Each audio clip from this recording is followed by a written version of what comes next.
السلام عليكم ورحمة الله وبركاته. النهاردة هعمل لكم الممبار اللذيذ على طريقتي. هجيب نص ازازة، هعدي فيها الممبار كده حتة صغيرة، وبعد كده هشمره كده في بق الازازة وهمسكه كويس. وبعد كده هعدي الممبار، شايفين؟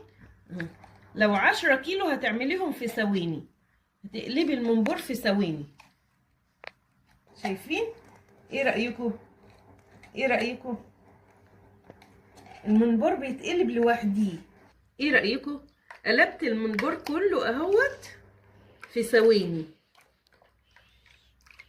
همسكه بقى انضفه، اخد شوية كده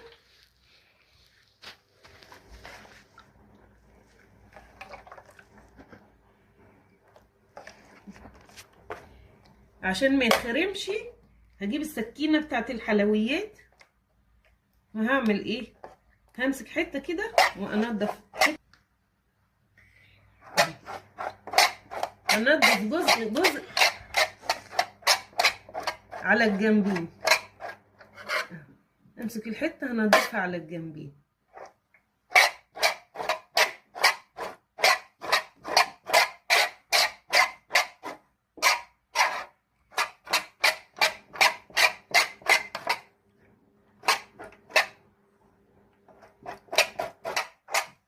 شايفين الحتة اللي نضفتها بقيت بيضة زي اللبن.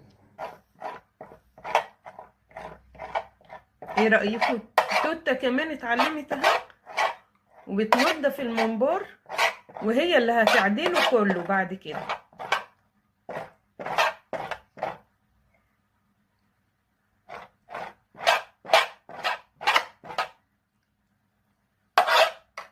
برافو عليكي يا توتة. بعد كده هنحطه في ميه وملح، هنشطفه كويس، وبعد كده هنعدله بالازازه برضو. يلا يا توتة تعالي اعدليه. هجيب الازازه واحط فيها الممبار وهنشمر من هنا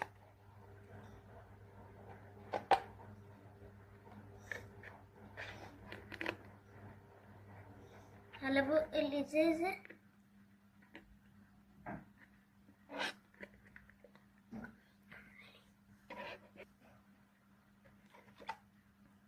وهنعمل كده. برافو عليكي.